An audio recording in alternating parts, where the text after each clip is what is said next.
Okay. So everybody can go around the room and introduce themselves. I am Nolan Hack. I am a black activist from Los Angeles. I am Derrick. I am a writer and student, part-time activist.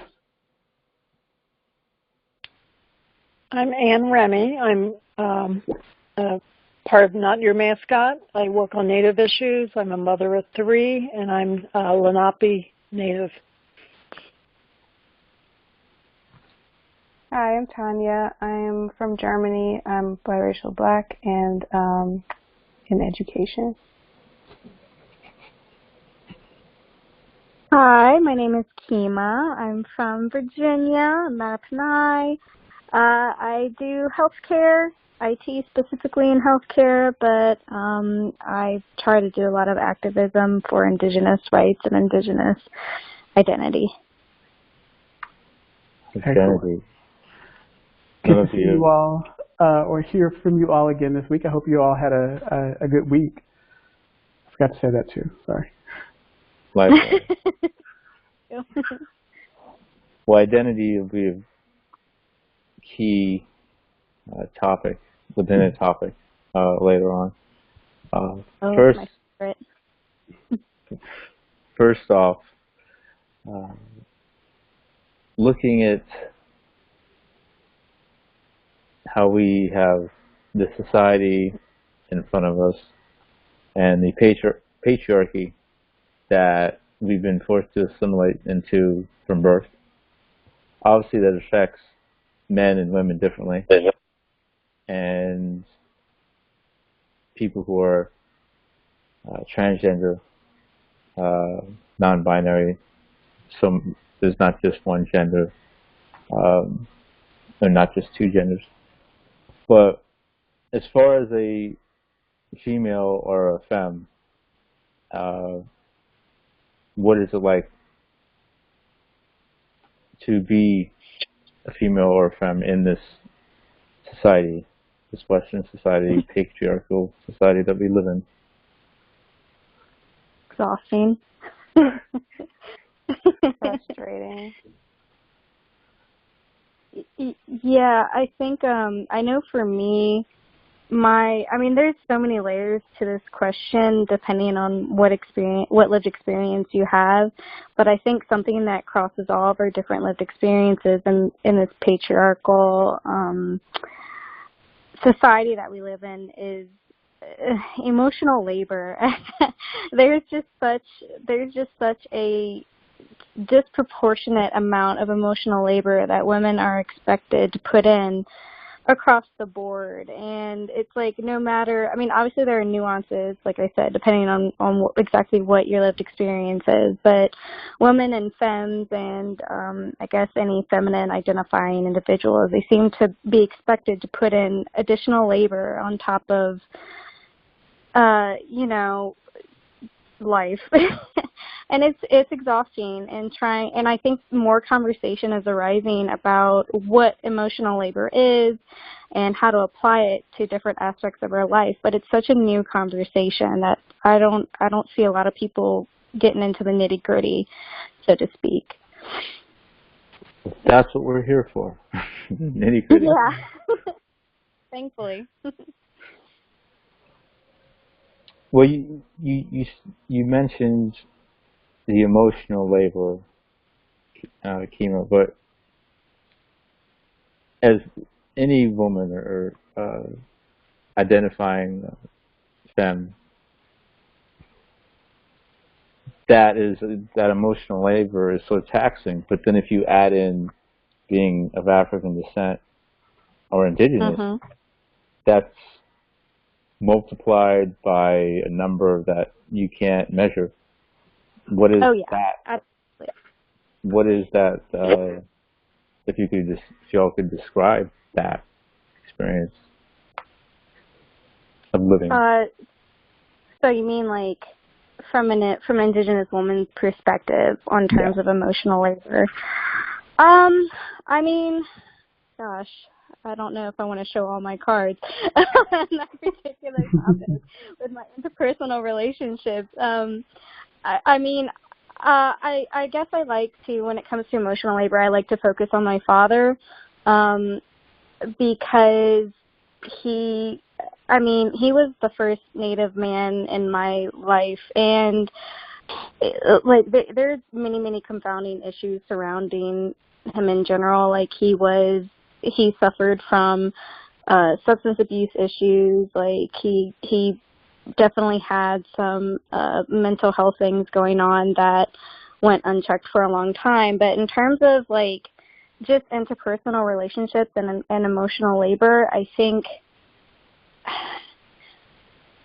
in terms of a cultural perspective, from an indigenous perspective, at least in my family, I can't speak for everybody else, but in my family, like the women we're held up to a different standard, especially in terms of labor. Like, in my family, the men, they just can kind of do whatever they want. Like they'll say that, women, they're so important, they have such an important role, et cetera, but then turn around and in interpersonal relationships, you have to go out of your way to coddle them. You have to go out of your way to really assert your own needs, and they often go unlistened to. So that's something that I've kind of struggled with, from that particular perspective, on a personal level. I can chime in on that one.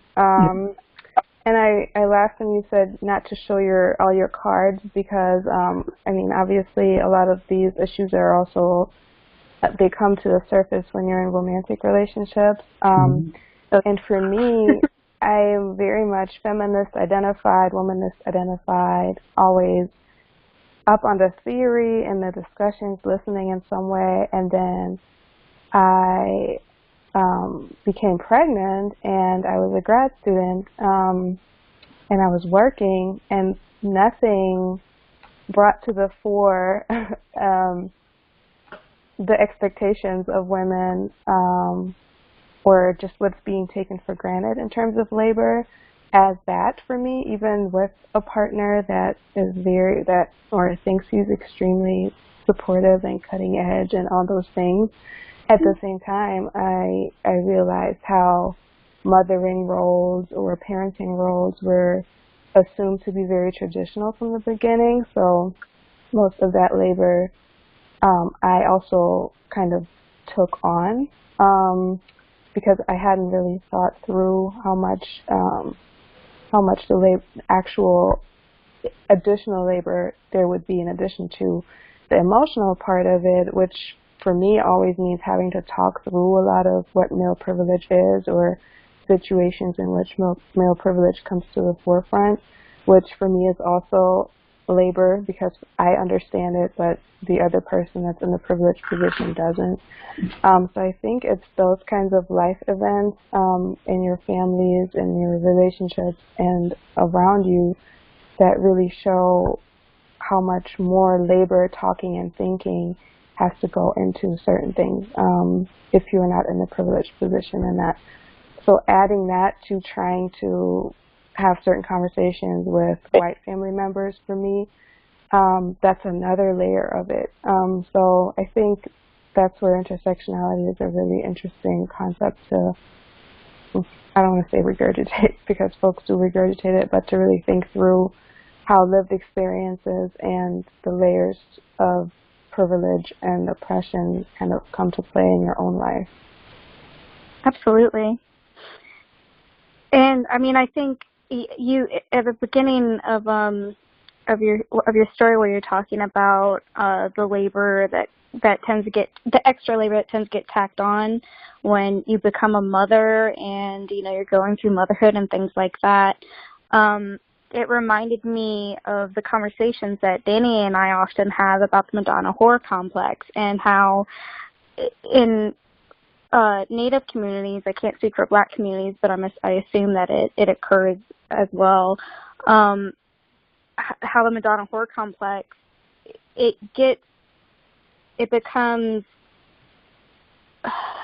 it becomes even more complicated in terms of like, because like with white women, for example, you know, white women, they tend to have these purity tropes that are tacked onto them. So they could fit the bill in terms of a Madonna whore complex and for like their romantic relationships or society in general, but they're still always much more quote unquote pure or perceived as more pure than a woman of color would be in this particular society. And I think that concept inflates that idea of labor. Like, you know, women of color, we end up becoming these mules for emotional labor, physical labor even, like, especially with taking care of a child. Like, you know, we're kind of just like expected to do everything. And we're not considered, we get like no credit for it. We're not even considered pure or empowered from it from other people. At least not the way that white women are. Right. Yeah. And I also want to say about, you know, they always talk about Pocahontas, who was actually a rape victim, a child. So that's, you know, the Madonna whore for the natives. I mean, they always sexualize her, and people don't know the truth behind the story. And if they did, I don't think they'd dress up their little kids as Pocahontas and send them door to door trick or treating. Yeah, I totally agree. And I mean, from an indigenous perspective, like the whole Pocahontas myth, like meaning John Smith's just twisted, distorted story.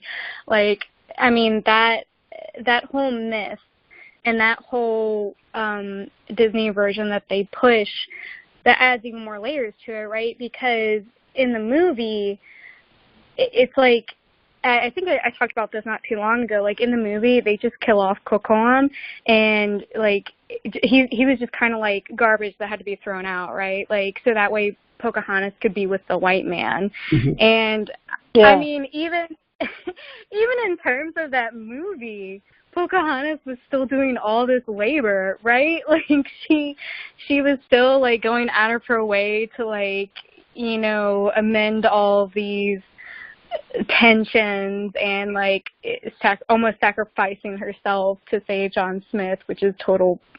But can I curse on here? Is it okay if I curse? Go ahead. Okay, bullshit. So, yeah, I mean that just adds so many extra layers. And Pocahontas in general, like the story that's been spun for Indigenous women, like she's just fetishized day in and day out. Like I can't tell you how many times, and I'm sure other Indigenous women and even Black women have probably been told like, "Oh, you're my Pocahontas," like, you know, I'll be your John Smith, you know, stupid things like that. It's just that leads into the whole Thomas and Sally, where they have the slave being sexualized, and you know she likes being raped. Like, come on, she was a slave; she had no choice. Oh I think historically, I'm obviously not a woman, so I'm going to speak very carefully here, but I do follow a lot of like women activists, and one in particular, she was talking about womanism and why she doesn't identify as a feminist, and she was saying that in white feminist theory, you know, it was her perception that white women are kind of trying to fight this Madonna, just like you said, like the Madonna complex. And she felt as though Black women did not have a Madonna complex to overcome because kind of how slavery worked out, a lot of Black women worked just as hard as the men. In fact, at like picking cotton, a lot of times the best cotton pickers were women and children. I have a book called The Half Has Never Been Told, and the author mentions that the slaves had like this whole dialect and lexicon around cotton picking. And they would say that if you didn't get in the fields and start picking before you were like 7 years old, you would never get the sleight of picking. And what they meant by sleight is you almost had to train your hands to be ambidextrous. Like there are no true ambidextrous people. I don't think. I think I've read that scientifically, but you had to be really, really good at working both with your left and your right hand. And so it just turned out that a lot of women and children would be the best.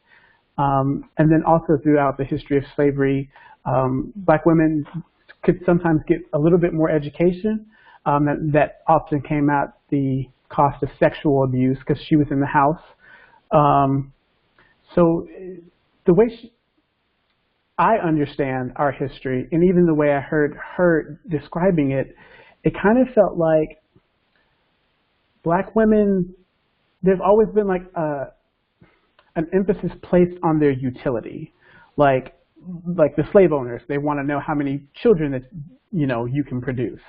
And even the way I hear black men talk about black women now sometimes makes me cringe, because it's like, well, I want a woman who can do X, Y, and Z. It's all about utility. Or if she's a good cook. Right, yeah. Is she a good cook? Does she have a good job? There's also, because, I mean, there's a rising population of women who are going to prison, but because traditionally that's kind of been more men, black women have had, and I'm sure Native women have as well, like I was raised I had my grandparents, I had my great-grandparents, I had my uncles and aunts, and then my father wasn't around, and I had godparents and a lot of cousins.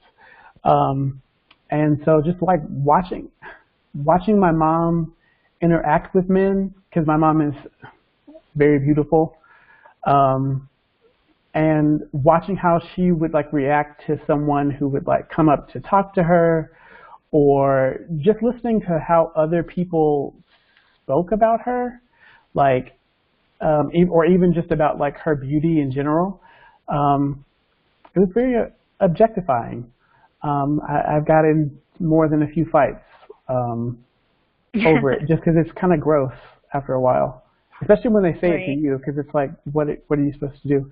But I just wanted to kind of interject that and question you, Anne, and everyone, just do you feel that there is, in general for women, emphasis placed on your utility? Definitely. Oh, yeah. I mean, I know for me, from a personal experience, like, I mean, well, first of all, I was always raised, like, to be a quote-unquote hard worker, and so just the harder I worked, the more successful I would be. But, like, as I got older and I started getting involved in more romantic relationships, like, I mean, I had several boyfriends that would like consider me quote unquote housewife. Like I had this one ex. I was living with a Mexican family at the time, and my ex-boyfriend was, well, now ex-boyfriend was Salvadorian, and they would always be talking, and I don't understand Spanish that well, so they kept saying mujer de la casa, and I was like, what does that mean? You guys keep saying that. And he was like, oh, they're saying you're a good woman because you're like a woman of the house. And I was like, well, what does that mean? And he was like, it means like, you don't like to go out and party, you cook, you clean, things like that. Like, and when I got with my husband, who's Dominican, and he comes from a pretty traditional household, his mother took a liking to me as well, because she was like, oh, well, she can cook, she can clean, she'll feed you well, she'll be a good mother, she'll give you strong kids and things like that. Like all these like ideas, like I was praised for the work that I put in, or quote unquote utility. Like, and now that I'm about to be a mother, like I see it more often I hear it more often from people like, oh, well, like you'll be fine, this kid is your whole life, and all these other like things that have to do with, that come with like the labor of motherhood, you know what I mean? So. Interesting, thank you. I realized, being a queer person, that I've kind of learned how to be in relationships not only from the vantage point of a woman, because I have my grandfather and my uncles and stuff like that, but I'm realizing more and more as I go through relationships how alike me and my mom actually are. And it's kind of funny because we used to butt heads ever so often, not really, really intensely, but, you know, being not a rebellious teenager, but just a teenager and not wanting to kind of be told what to do. Because my mom had to work so much, she works in the medical field, I've always given like a lot of freedom. Like, she kind of raised me as a little kid to like, I would come home and I would do my homework pretty much on my own. And then when my sister was born, help her with anything that she needs. But I kind of started realizing as I got older that independence, because she was always like, I have a hard time talking to my mom about certain things, not because I can't talk to her, but just because I don't have a whole lot of practice. Like I always had to, like if there was a kid outside who was like messing with me, I had to solve it because she was at work. She couldn't, take off and I was kind of raised from a vantage point of you need to stay below the sight line. Like you need to not be the kid who's like always getting in trouble and because, she has to work. And I guess I've just been thinking about that a lot more because as I get older and I find myself getting in relationships, I have a really hard time like depending on people. And I've, found myself wondering if that, like, this is what, like, my mom's, and I know to some degree that this is what she's felt because I've, she hasn't gone on very many dates since, she's been with one person for like 10 years. They're engaged. They're high school sweethearts. They were together in high school, married other people, got divorced, and they've been together for, 5 or 6 years, whatever. But the few times that I did see her go on dates, and it's also kind of weird because in kind of like the black household, or at least the one that I was raised in, you kind of don't talk about certain things with your parents. It's not that you don't talk about them. It's just there are certain things that it's not your place to ask them about, but I would sometimes get a feeling that like that she does. I mean, she's taking care of herself. When she got pregnant with me, she went to put herself through medical school, and so she's always kind of had to be there for herself. Like my grandparents were always very, very supportive, but they don't have means, they don't have money. So I guess my question is there a degree to which you kind of have to learn to trust people as a woman living in this society, especially since you are asked to do so much? Do you find it difficult to put your trust in other people? Well, I mean, I wouldn't blame you for men at all, but I guess I'm asking because I'm assuming most of you are straight, but sorry. Yeah, I mean, go ahead. Sorry. No, you go first. I talked enough. Oh, yeah, it is hard to trust. I mean, I'm divorced. I have 3 kids. I know when I got pregnant with my first child, I overheard my ex-husband telling his friends that I needed something to do. I thought we both kind of agreed to get pregnant together. And then I hear that, I'm like, what? I have plenty of stuff to do, but apparently he thought I needed something to fill my time to, that I should have a baby, so a little taken aback by that. But, so, I mean, that was my husband at the time, so it's like, I felt like he betrayed my trust just by giving me something to do by making me pregnant, but no, it is hard to trust men in general sometimes.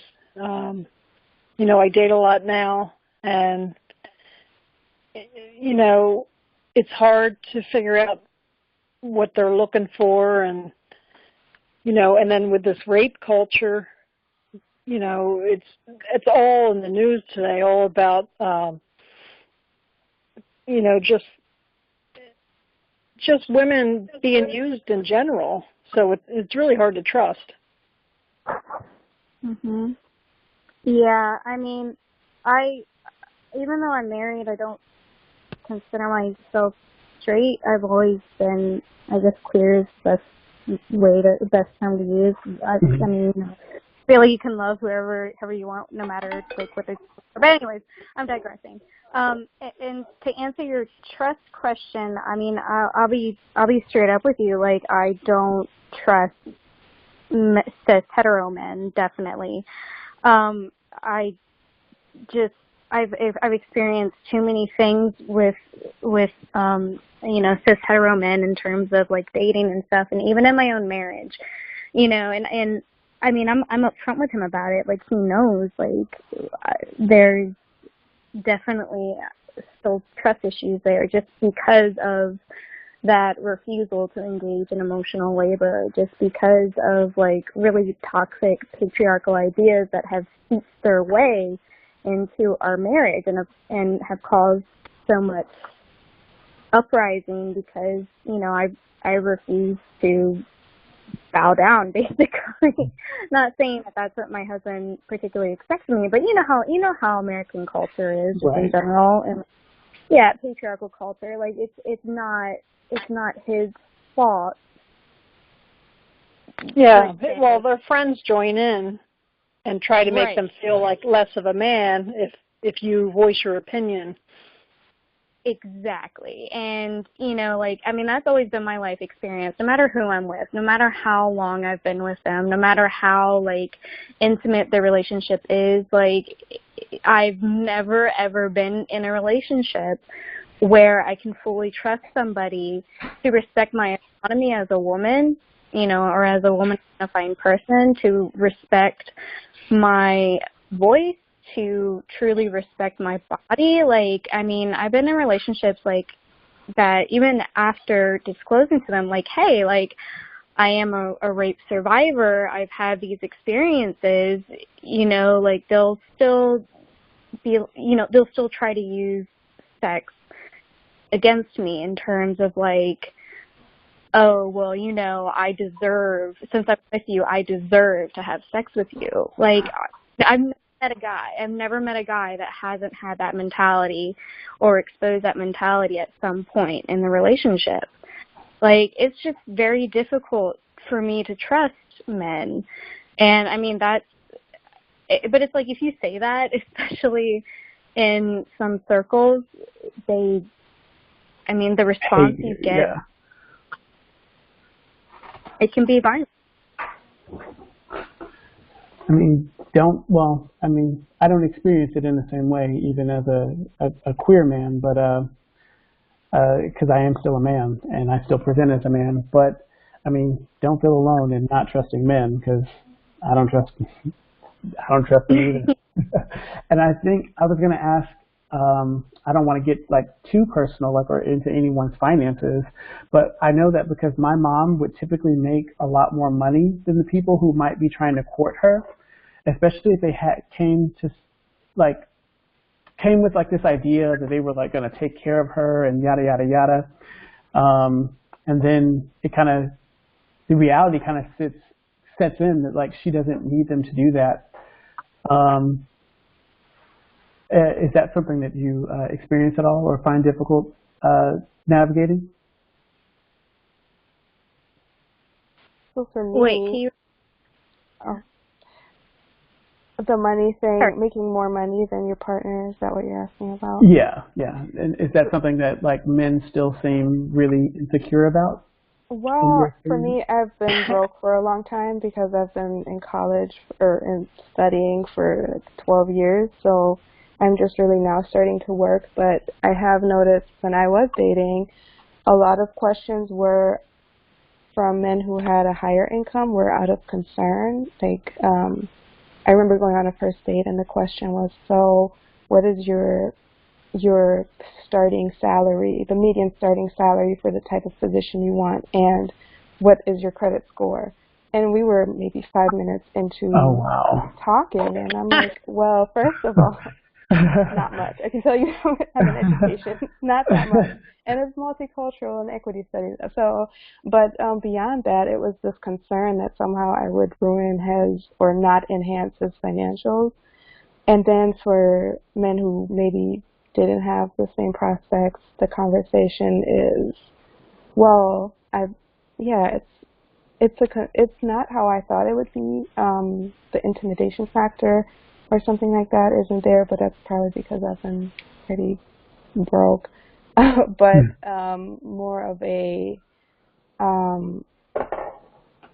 well, I guess I don't have to work as hard kind of attitude. So great, if you're going to be making this money, I can pursue arts or do what I would normally not be doing because I don't have someone who's dependent on me. So I think it's more of a, it's not how I thought it would be, but maybe if I ever made a lot of money, I could talk about that.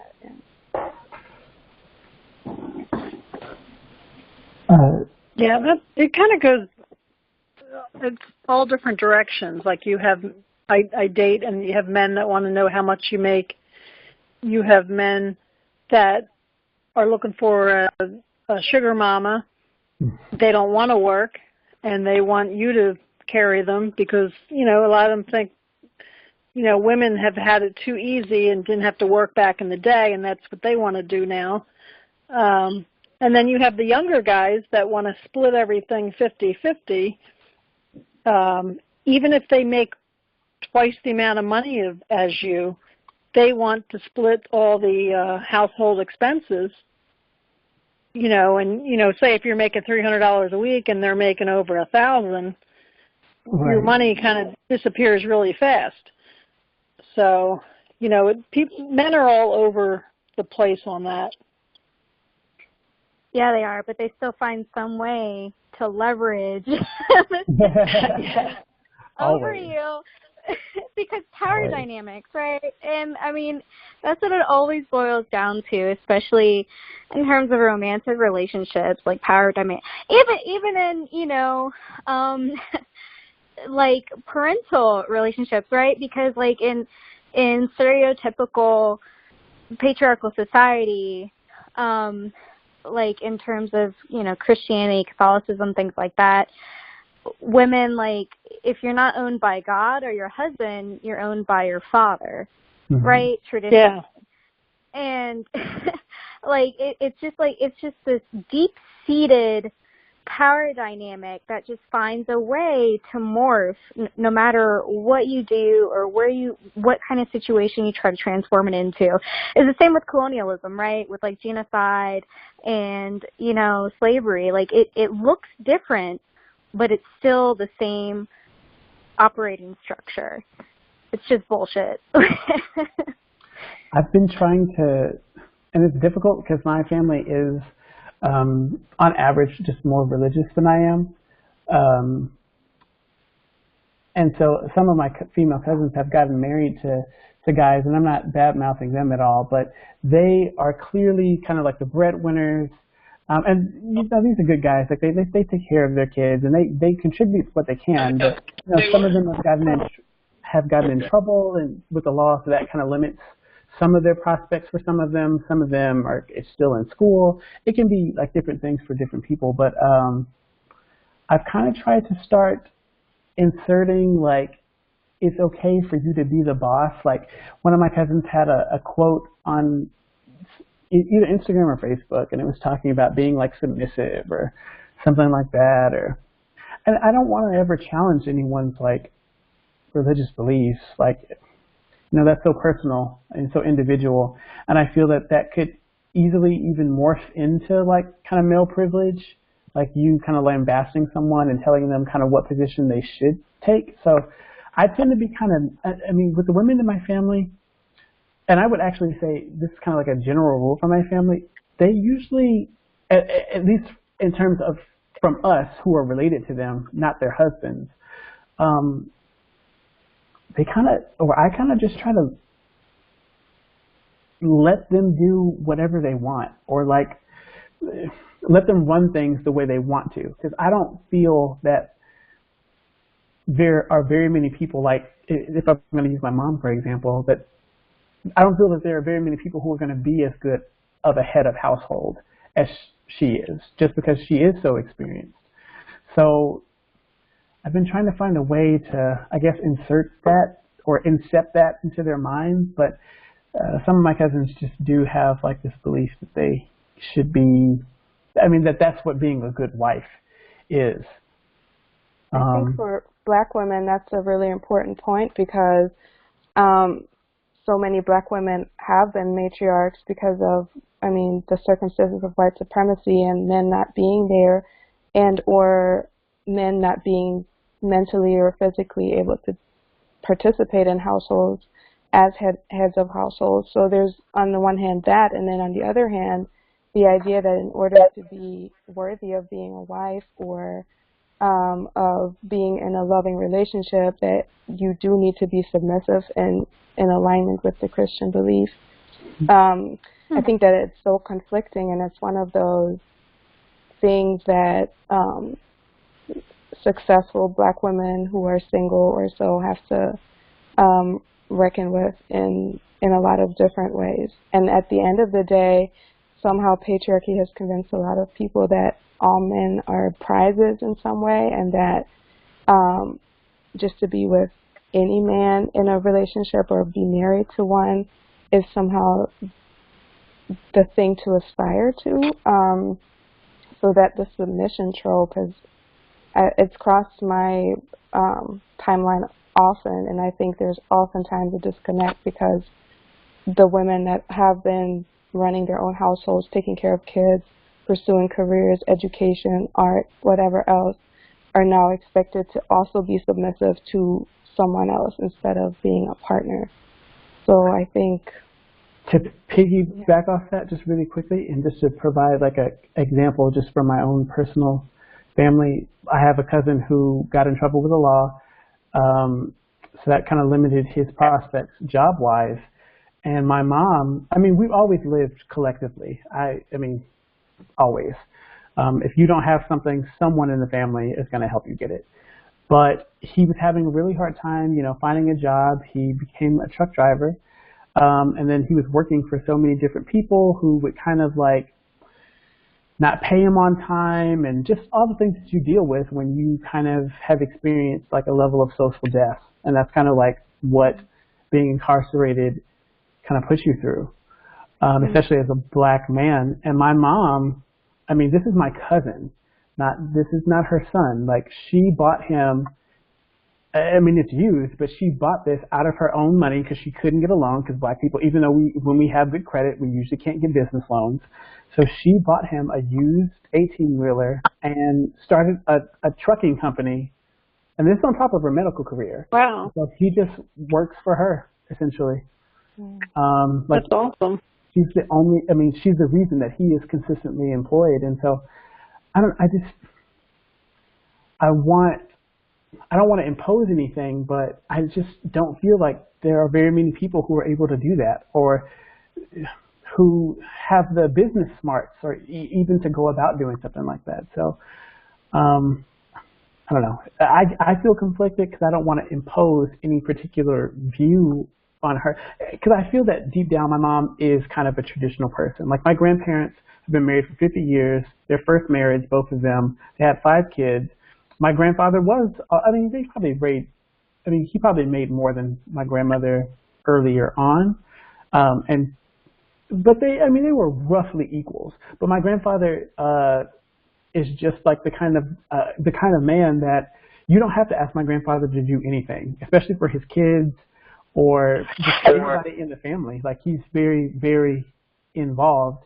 And so I think with her growing up and seeing that and having that experience, she also wants that, or it's kind of like that, not necessarily traditional dynamic, but I don't exactly know how to explain it. Like, but that can be hard to find in the modern world, in the realities that our communities kind of find it. Not that there aren't the men, or that are good men, or who will love their children and be active in family life. Everybody has failings, but I do sometimes I don't know. I just don't. I wanted to be happy. Yeah. I'm sorry. Yeah, I think a lot of single black mothers, single Native mothers, have to step up and do that, whether they like to or not, just for their kids. Very true. I mean, when I think of what my mom gave for me to be able to go to the University of Texas at Austin, and I have another cousin who went as well, and I mean, my family really went into overdrive, and I mean, we still have a bunch of student debt and had to work and all of that, but yeah, I know a lot of minorities that will work 2-3 jobs, and I don't know how they do it, but they do it. She's really had to be superwoman.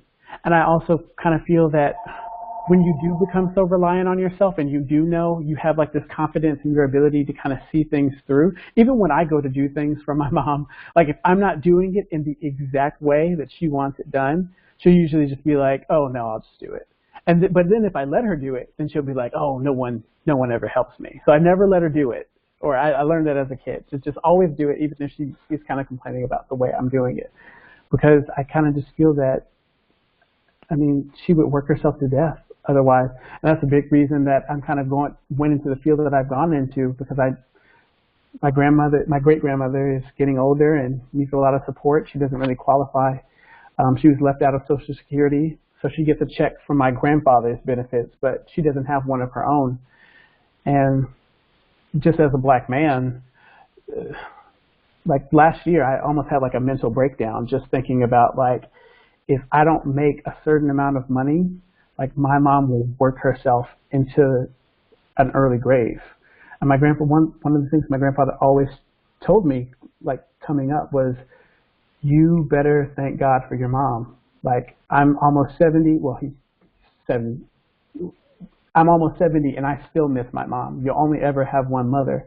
And so if you let her work herself to death, like you're going to be shortening a very critical relationship for yourself. And it's just, as I get older, I just feel this like enormous pressure. And pressure's not bad. I just know that if I don't step up, and if my sister doesn't step up, that,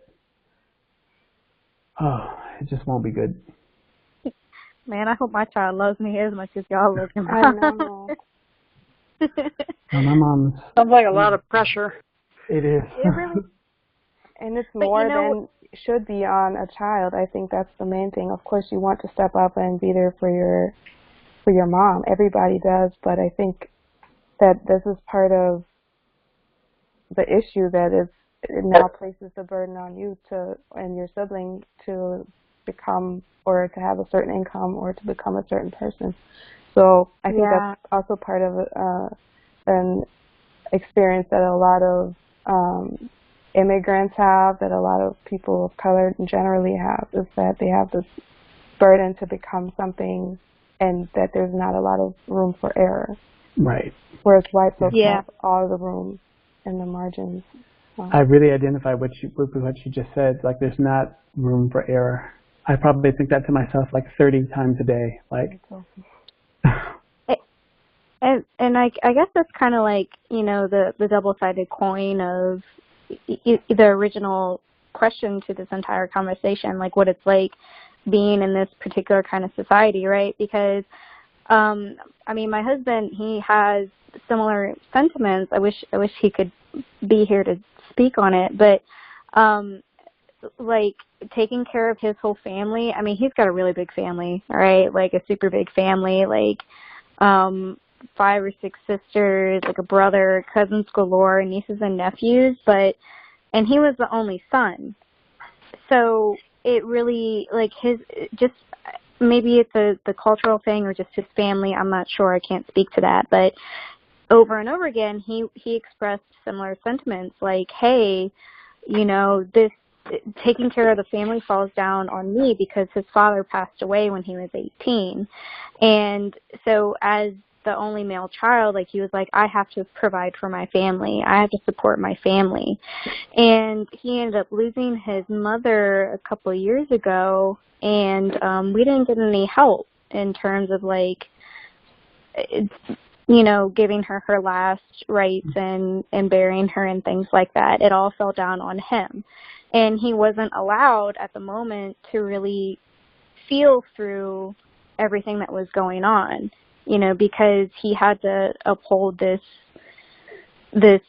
gosh, I don't know what to call it. It's not necessarily a facade, but he had to be the strength at the time. Like, so he was denied his own feelings throughout the whole ordeal and was so expected to financially provide for the family as a whole. And I mean, yeah, and it's a responsibility and a pressure that men of color, you know, tend to feel. And I mean, I don't want to say it's an unfair pressure, but I think it's definitely, it can be an overwhelming pressure that could be distributed if we were in a different type of society. You know what I mean? Right. Yeah. Well, there's also the difference between I'm half Italian and I'm Lenape on my mother's side, and in the Native society, women are put on a pedestal, and you know the women are equal. Women even sometimes have the last word. And then, you know, on my dad's side, you know, it's almost like women should be seen and not heard. You know, so it's like it's completely different. You know, it's more like, oh, women, you know, woman, you should be cooking or cleaning or, you know, so it's like I go between both, and it's, you know, in one society, it's ultimate respect for the most part, and then the other one, it's just, you know, common Western society where women are not quite equal. I mean, sure, we can vote, but you know, they don't want you know, women to get too much power. Yeah. So Derrick mentioned the problem of prison and incarceration. A Native friend of mine posted on Facebook today a stat that is astounding. 90% of women who are in jail because of, or in prison because of murder were abused previously. Wow. And 60% of women who are in prison for whatever were previously abused. Yeah, I've heard things like that before. And to that, it starts also the kinds of abuse that are being permitted start not just in the household. I went to a conference last week, and there was a lawyer who presented on a young girl who's in a school, a young black girl, and there is a zero tolerance policy for weapons in the schools. And she was assaulted in the classroom and defended herself with a pencil, and the school suspended her for 1 year, well, expelled her basically, for using a weapon. And so this child is she was black, educated. Right? Yes. Oh. She's black, and she's on an IEP and those kinds of things. So the abuse that she had experienced didn't necessarily just start in the school, but it was legitimized in institutions as well. So, and on the way to school and in those ways. So I think there's a broad range of types of abuse and the types of discipline that go into feeding prisons. I'm sure you've read this or seen the studies that talk about how black women or black girls, black children in general, how we're kind of like adultified much earlier. Like we're seen as less innocent. I can speak to that a little bit. There was only one school that you could really send your kids to in the place that I grew up. If you wanted them to have a certain level of education, you had to test to get in. It was a magnet school. And for whatever, there was one, and then there was one kind of black school that was a good school. So for some reason, my family, I have an older cousin, Michael.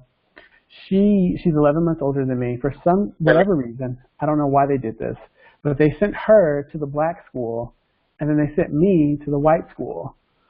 And I kind of feel like I've always felt that it kind of probably should have been the other way around, because I just feel like she would probably adapt it better.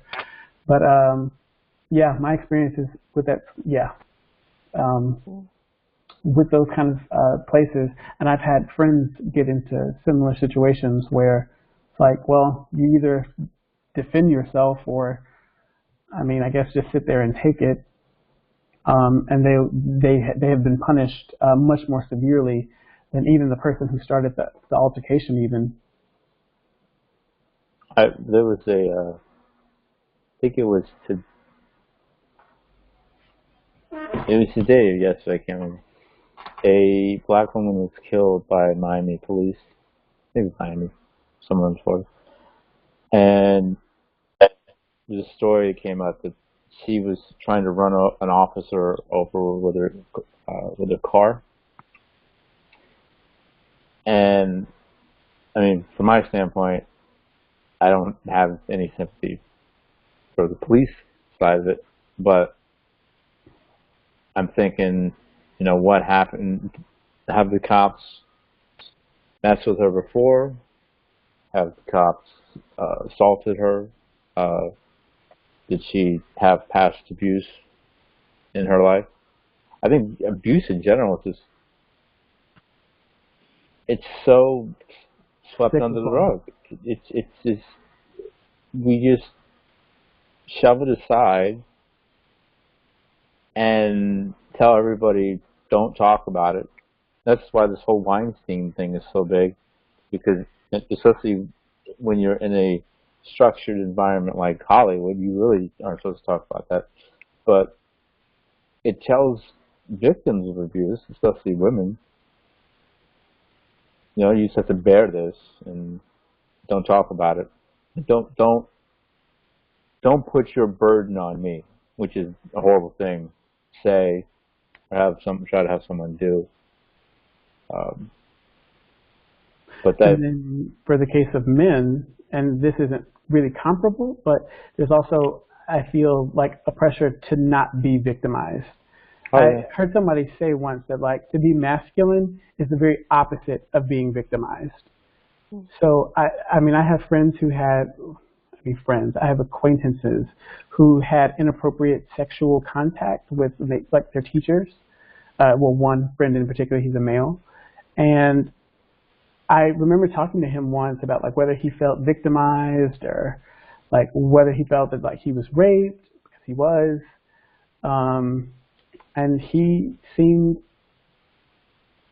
perfect. I mean, at least how he spoke to me, he seemed perfectly okay. Like, he kind of felt that like kind of ushered him into manhood, and like there's this pressure to not be victimized, because being a victim is the opposite of being masculine in the way that we've construed it. Yeah. Yeah, sorry to interrupt. That's why this, what Terry Crews was talking about, I thought was so important, just because for a man who presents with this kind of masculinity and who's perceived as this ultimate I was very black surprised. masculine man, to come forward and point out an abuser and assault in this moment, but also how the response has been, I thought was, I mean, it's not shocking, but for me, I thought his masculinity would kind of shield him from a lot of the ridicule or the questioning whether or not this is like a legit thing to even mention, right, or that he should, you know, I guess maybe, I don't recall, I think he said it was a man who groped him. I think that also adds a layer to it, because I feel if it had been a woman, the reaction would have been different, and it would have been more like Yeah, it would have been like, why would you complain about that? Right. Yeah. So I thought this has snowballed into a lot of interesting discussions, unfortunately, for the victims that it had to happen to them. And it's a dangerous psychology. It just, this idea that, Well, I don't want to, It wasn't the same type of trauma, albeit it was trauma, and it still is for me, but my mother died of lung cancer when I was 8 years old, and in terms of how she treated me, I was her prince. She quit a six-figure job when she found out she was pregnant with me, and she'd go to school for mommy and me. She'd, if I had a play date, she'd take me right over. Anything and everything, vacations, the whole 9 yards. But after she got sick, it was really quick when she got sick. She got sick in like January and then died in March or something like that. Goodness. Thank you. Well, and I kind of had the mindset of, once she got to the point where she was fading, there was a picture I'll never get out of my head. I was in a hospital room, her hospital room, a week before she died.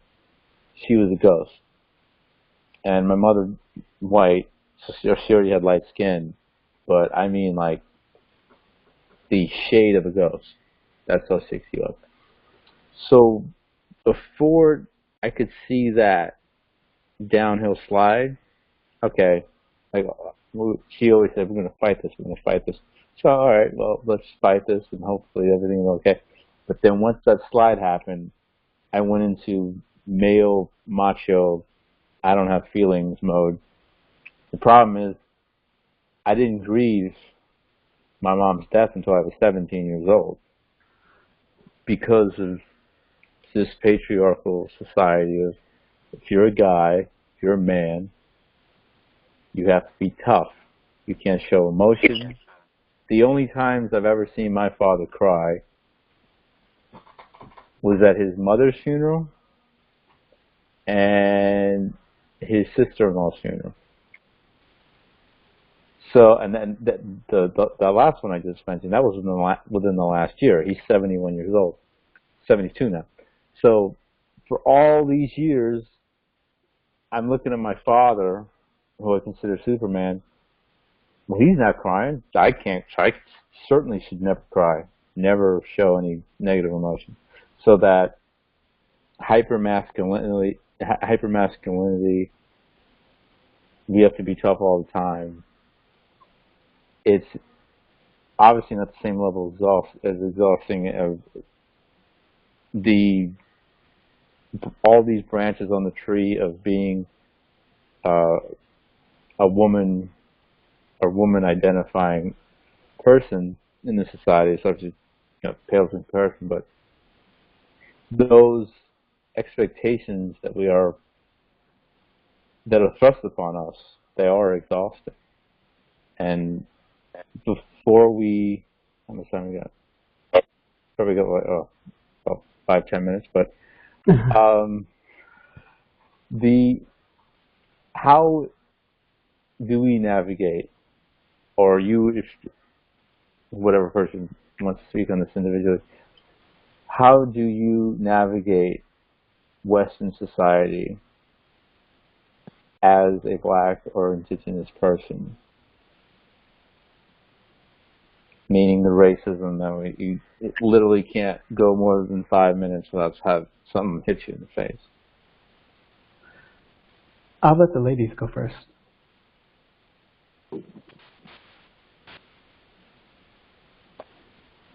Unless they want me to go. Go ahead. Okay. I've asked my grandfather this question several times, and I was raised, my great-grandfather died in 2001. My great-grandmother, her 98th birthday was on the 8th of this month. She was born in 1919. And I've asked them several times, like, how did you survive? Like, how did you navigate? And my grandfather specifically has said that a lot of the racism, and they were in a different time, especially since he was born like in the early 40s. So this was before civil rights really were kind of kicking off. So a lot of the things they just had to swallow. And that's why, like, when you hear white people talk about, well, I never knew that there was a race issue coming up, they're like of a certain age. They didn't know because our grandparents were just swallowing certain things or just not talking about certain things in certain company. I feel like it's a really big thing in black households. Like, we don't have certain conversations in mixed company. We just don't. So I've realized that, you know, not talking about it isn't beneficial, especially since we're dealing with things that they weren't necessarily in their time. So I'm dealing with it, I guess, in trying to recapture parts of my African indigeneity. I do a lot of research, or I just spend a lot of time reading about African societies pre-colonial contact, and that can be really hard since, you know, not a whole lot of stuff exists, or at least written. They're like oral traditions and things of that nature, and things that were written or things that were preserved in some means were oftentimes destroyed. So I do so in trying to recapture that because I feel that that's just important for our community. I do probably suffer more than I should from this kind of let's just suck it up and deal with as much as we can. Especially when you grow up looking at your great-grandparents, knowing who your great-great-great-great-great-grandfather is, who's the man who's my profile picture, that's my great-great-great-great-grandfather. Knowing who those people are and knowing their stories, it almost feels like I don't have the right to complain because they did most of the hard stuff. Like, I'm dealing with a lot of stuff now, and we're dealing with stuff that they weren't dealing with at that time. Segregation is worse than it was even in the 60s, but I don't know. There's something about looking at them, like I just get energized. In a lot of ways, they really are my strength. That's one of my kind of worries about leaving the South is that I'll be leaving. I have a pretty big family, and I'll be leaving pretty much the only support system that's ever been able to get me through anything. So their legacy has helped me, or that's how I've been dealing with it at least. Blood memory, man. There's strength in it. There is. There is. Definitely. Especially with the stuff I'm coming across in like African indigeneity, and I mean, I have to believe in the strength and the power of our ancestors because I stand here as a person who is a beneficiary to those things. So, Oh yeah. but with the larger society, another way I guess I deal with it is I'm trying to make connections. I see this as a venture in that, and I'd like to get some more going, honestly. You know, meet even more Native people, and I do feel that we're going to have to lean on one another. Everyone needs people kind of even outside of their family that can kind of understand and they can talk to and process things with. But I mean, yeah, family, this, and reading. Those are my ways to deal with this society, I guess. Yeah, I mean, I can definitely speak to. I mean, my family. I mean, my family's pretty colonized in a lot of ways, or I guess I should say assimilated. Like, I mean, there's the whole background to it is really complicated and confounded, but they didn't start really. We didn't really start reconnecting and finding common ground until I started working on reclaiming more and trying to like heal that.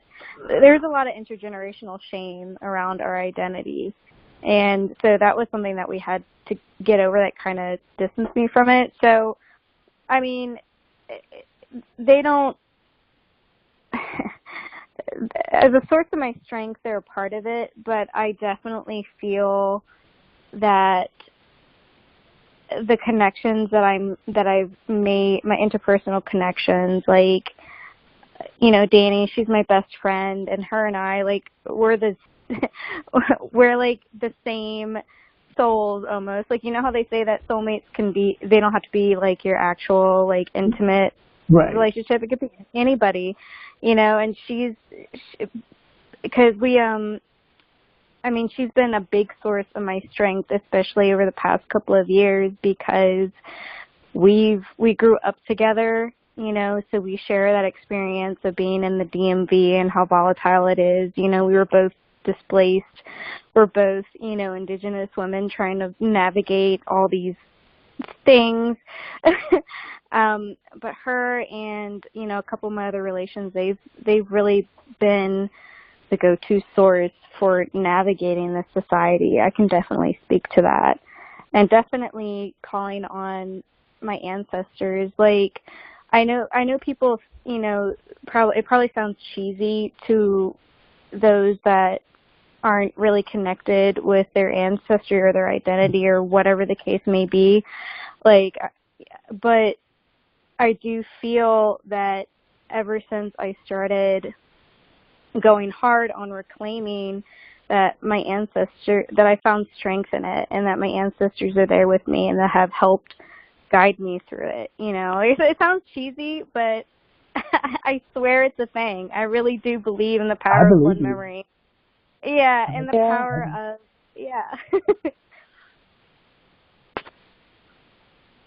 Good. Yeah, I always look to my elders for advice. And, you know, the stuff you read about natives, a lot of it's whitewashed. It's not always true.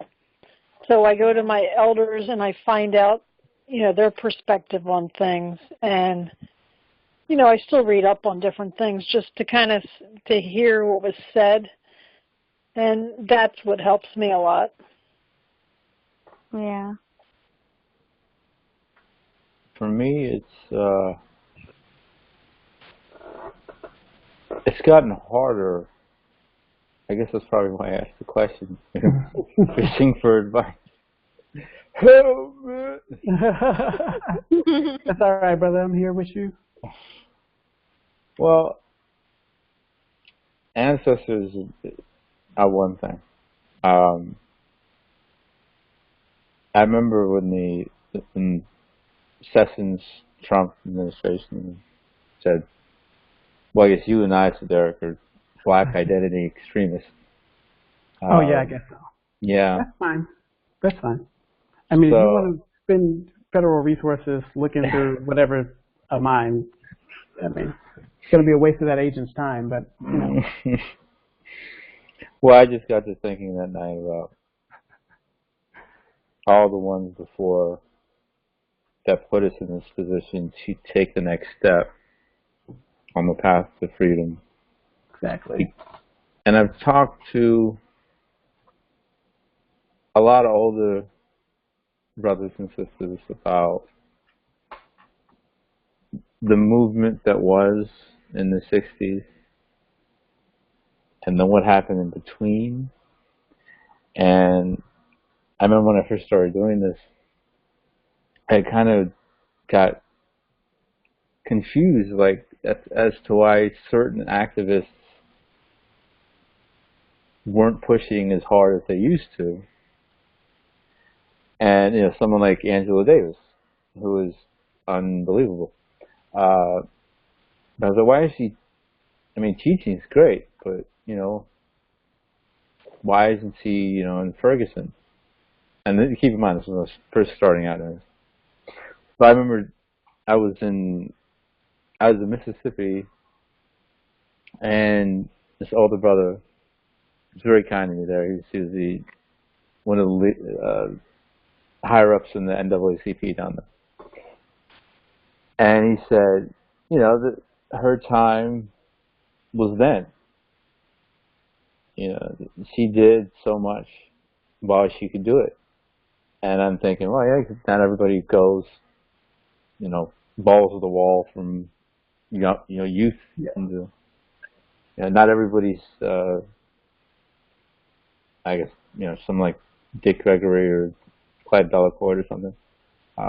But credit to Angela, still, I would say she's still in the movement because she's teaching us so much. But to make a long story short, just looking back at so many people of ours and even others of color who did so much to put us in this position to, in my mind, I hope God, finish the job.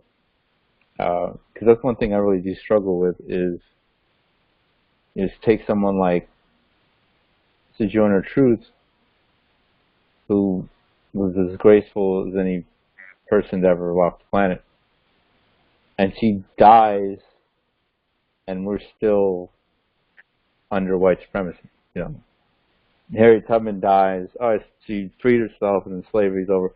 But then there's still all this mess going on. Martin Luther King, Malcolm, they get killed in suits before they're 40. You know, on and on and on.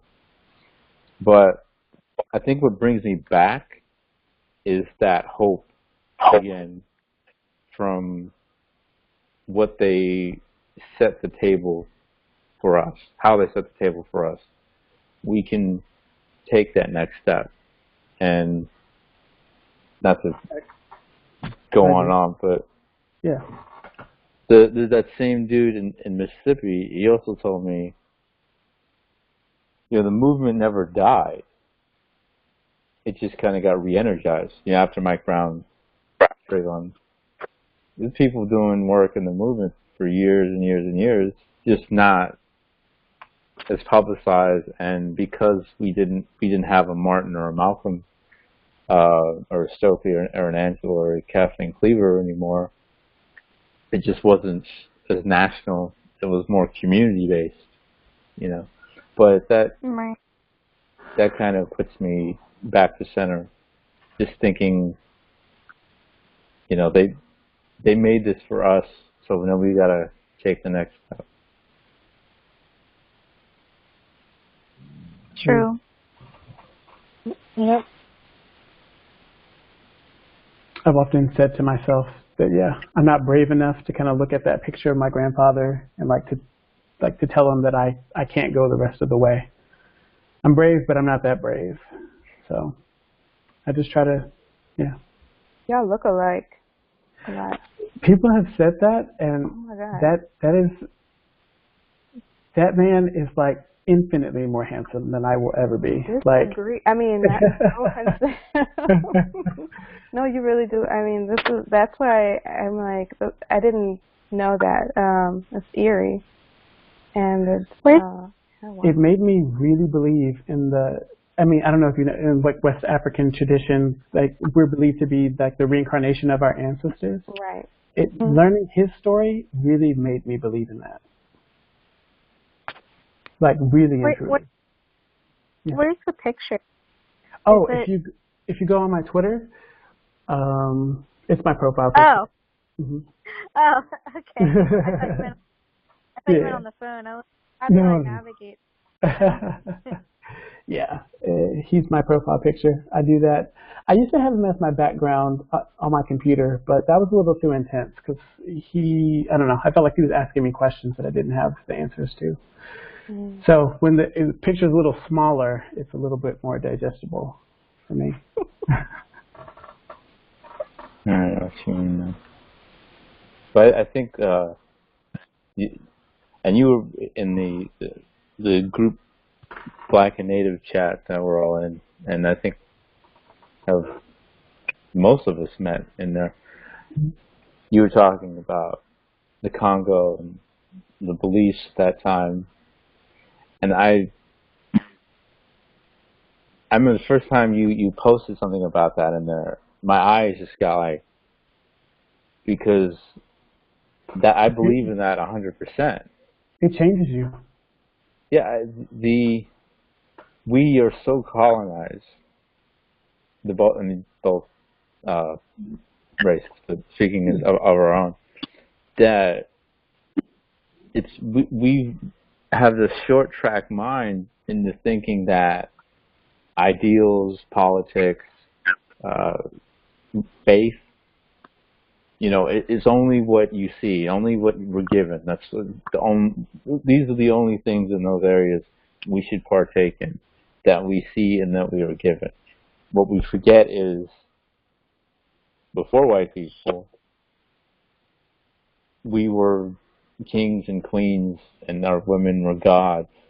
And even the people who weren't kings and queens, like we were just fishermen. Oh yeah, I was bragging. That's what I was. Oh yeah, I know. But I'm just saying, like there were dignity in those. Of course.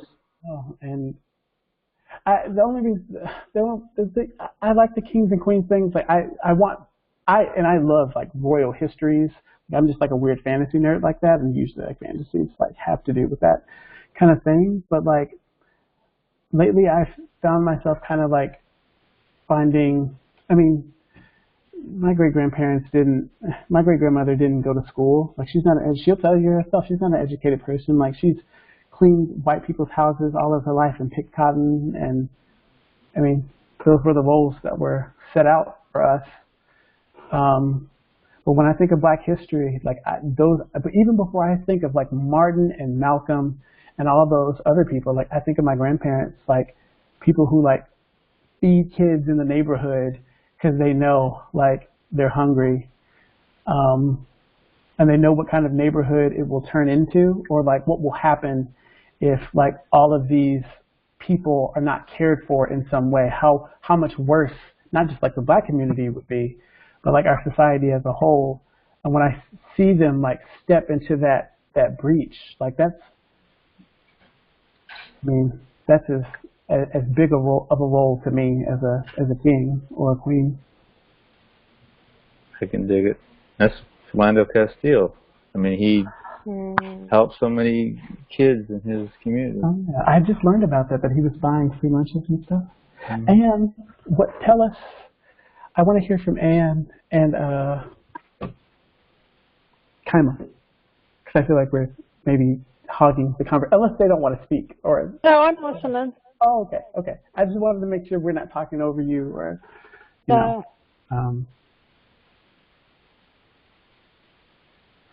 So I didn't say anything about the whole navigating thing because I feel like having been in the U.S. has made me completely different in a lot of ways. I came here for an exchange year when I was an undergrad, and so a note on my parents. My mother is from Jamaica. She met my father when she was 17. He was on vacation. They began this romance. I don't think they completely understood what they were really getting into interracially, but also like interculturally. And then the idea of being colonized, what that means. So for me, coming here it allowed me to learn language around things that I didn't have language for in German. For example, the idea of being colonized mentally. And so I started realizing all these things. Like my mom used to say, oh, part of the reason I wanted to be with your father was because I wanted a light-skinned child. I wanted a child with soft hair. I wanted a child that would be able to find a job one day, or, not run around in the bush unemployed, basically. So she made subconscious and conscious decisions because of skin tone and, white superiority and ideas of colonization, and all of that really I learned about as an adult. So I feel like, I've always been a reader, and I've been reading, about spirituality, about everything, but at the same time, it's like so personal, and the more I learn, the less I know how to navigate anything, just because I realize how it's not even enough to say, well, she was colonized. She knew, she bought into white supremacy because she wanted a lighter child, because she thought a lighter child would be more beautiful and thereby afforded more advantages in life. Well, and then she moved to Germany, where that really doesn't matter at all. But like kind of trying to understand all of these contexts and the layers of them, and how to find them in my own mothering, my own teaching, my own engagement with others, and to do so kindly, and to understand how, for me, this whole starting to reading Fanon and reading indigenous scholars across the board and all those books, that's really been only like a 5-year thing or 6-year, 7-year thing for me, because I didn't have access before. So sometimes I find myself wondering why other people aren't where I think they should be, and I'm trying to really back off of that and instead, I don't know, provide more sources, provide more opportunities. So I think it's really hard because at the same time I feel myself obsessing about the future so much. I worry, especially since I've had a baby. I'm trying to plan for everything, and I feel like I can't. Everything is so volatile, and that's now both here and in Europe and wherever I go, because I truly don't belong anywhere. And even that whole reclamation thing, like trying to reclaim, Africanness versus blackness, I think for me it's really hard, just because maybe of the things that I've internalized about being half white or whatever, not to go into tragic mulatto mode, but I just think those are complex things for me, and I don't have any answers half of the time. I'm just trying to do the best that I can by the communities that I engage with. Well, you and I have a. You're breaking up. Can you hear me? Yeah, I can. Okay. Yeah. Well, Tanja and I could have a 5-hour panel, just the two of us, on mulatto trauma. Oh, you could add me to that, because my mother is very, very fair skinned. I'm one of the darkest people in my family. Very, very light. I'm the darkest person in my white family and the lightest person in my black family. So, and it's all good, but at the same time, it's like when my cousins are reclaiming their Africanness, of course, if I'm doing it, I'm like, am I legitimized to do any of this? What? You are. I'm half colonizer. What's going on? Anyway, so yeah, I think there is a lack of honest engagement with these things, but also because I think the light-skinned mulatto voices have been so privileged over and so obnoxious in so many ways that people are just so fed up. But yes, we could have a panel about all of the mixedness and the layers of it all, which would be great. My grandfather... Oh, go ahead. Oh, I'm sorry. I was just going to say I'd love to hear you guys talk about that, because a lot of us on the East Coast, a lot of the tribes here, were mixed with white, black, and Native. And somebody was in my DMs today, and we were talking. She was a white, black, and Caribbean. I forgot which part of the Caribbean she was from, but we were talking about that, how to acknowledge our black ancestors in an appropriate way without, and all the layers that come with being mixed or having so many different ancestors. I think that would be a great conversation to have. I'd love to hear what you guys have to say about that. I just wanted to interject really quickly that my grandpa, who's my profile picture, as fair-skinned as he is, he married, and this is during a time where if you were fair-skinned, I can't exactly speak to his racial identity because it's going to cause me to have to tell a long story, but his parents are his dad at least is probably not a very good person. for Black or Native people. And he chose to marry a visibly dark, Lucy, his wife, she's a little bit fairer than me. And sometimes I have wondered why because there are stories of Black people who would like marry a white person, go to New Orleans or something like that. And like over time, your your children will become fairer. And so I've wondered many, many times, like, as a person who could have chosen an easier life, at least for his kids, what would have influenced him not to do that? It's easy to be like, oh, well, he loved your great-great-great-grandmother, but, there are plenty of people who make decisions not based in love every day. And like, Tanja just spoke with her parents or her mother is the opposite. These are the things that we have to deal with,